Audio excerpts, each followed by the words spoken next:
مثال سے خارج کرنے کی ضرورت تھی ہی نہیں۔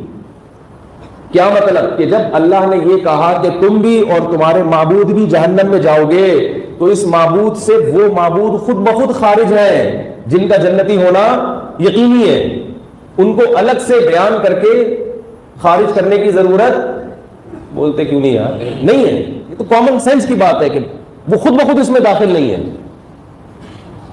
اس میں وہ معبود ہے، وہ خود ساختہ معبود جن کا جنتی ہونا یقینی نہیں ہے۔ لیکن انہوں نے کیا کیا؟ قرآن کے ظاہری الفاظ کو پکڑا، مشرکین نے ظاہری الفاظ کو پکڑ کے فٹ کرنا شروع کر دیا اور پروپیگنڈا کرنا شروع کر دیا۔ اللہ نے پھر حضرت عیسیٰ کے فضائل بیان کیے، فرمایا وہ تو سیدھے راستے پر ہے، وہ تو علامات قیامات میں سے، قیامت کی علامات میں سے ہے۔ قیامت کی علامت میں بھی حضرت عیسیٰ کی حیات اور ان کا قرب قیامت میں نزول ثابت ہوتا ہے۔ وَإِنَّهُ لَعِلْمٌ لِلسَّاعَةِ، فرمایا وہ قیامت کا ایک بہت بڑا علم ہے۔ اللہ نے کسی نبی کو قیامت کا علم نہیں قرار دیا، حضرت عیسیٰ کو قرار دیا۔ اس سے بھی صاف پتہ چلتا ہے کہ عیسیٰ ابن مریم نے قرب قیامت میں نازل ہونا ہے، نازل ہوں گے تو لوگوں کو یقین آ جائے گا کہ قیامت کیا ہو رہی ہے، قریب آ گئی ہے۔ تو میں یہ کر رہا تھا کہ کسی کے الفاظ کے ظاہر کو پکڑ لینا اور اس سے فتنہ کھڑا کر دینا، یہ کن لوگوں کا کام ہے؟ فتنہ پرستوں کا کام ہے۔ پھر وہ علماء سے کہتے ہیں اس کی وضاحت کرو، پھر وہ وضاحت کریں گے تو اس وضاحتی بیان میں سے کچھ پکڑ لیں گے، پھر اس وضاحت کی وضاحت، پھر اس وضاحت کی وضاحت، تو عجیب سا ملغوبہ بن جائے گا۔ تو خود بخود ہی یہ کام کیوں نہیں کر لیتے کہ جو شخص بیٹھا ہے لوگوں کے سامنے دین کی بات کر رہا ہے، اس کے بارے میں اچھا گمان رکھ لو کہ وہ غیر مسلم نہیں ہے، وہ گستاخ رسول نہیں ہے۔ وہ کیوں گستاخی کرے گا؟ وہ قرآن کا منکر نہیں ہے۔ جب وہ کوئی بات کرے جس کے دو مطلب نکلتے ہوں تو خود بخود اس کو اچھے مطلب پر محمول کرنا ہماری بولتے کیوں نہیں ذمہ داری۔ بات آ گئی سمجھ میں یا نہیں ہے میرا خیال؟ تو اب جو یہ یوٹیوب پہ آتا ہے نا کہ فلاں نے یہ بیان دیا، تو اس طرح یہ تحریروں میں بھی ہے۔ تحریروں میں بھی اگر کوئی ایسا پہلو نکل رہا ہے گستاخی کا، لیکن اس کا ایک اچھا پہلو بھی نکل رہا ہے، تو شریعت کیا کہتی ہے؟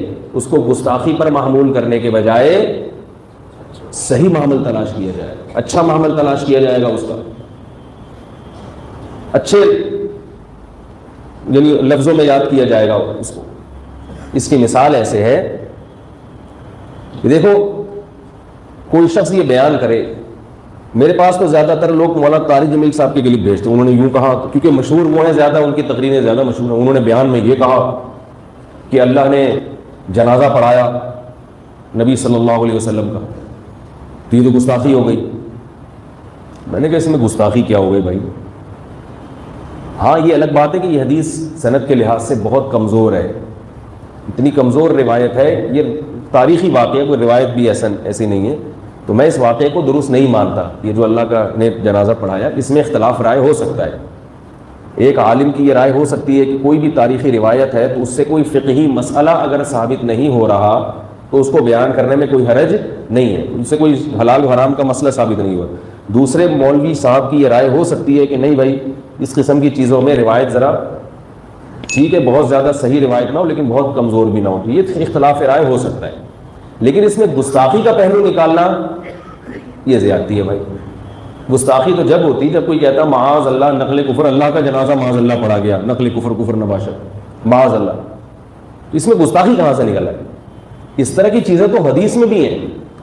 رسول اللہ صلی اللہ علیہ وسلم نے ارشاد فرمایا کہ جب کوئی بندہ کثرت سے نوافل پڑھتا ہے، نفلی عبادت کرتا ہے، صحیح حدیث ہے، تو اللہ تعالیٰ اس کے ہاتھ بن جاتے ہیں جس سے وہ پکڑتا ہے، اللہ اس کی آنکھیں بن جاتے ہیں جن سے وہ دیکھتا ہے، اللہ اس کے کان بن جاتے ہیں جن سے وہ بولتے کیوں نہیں سنتا ہے۔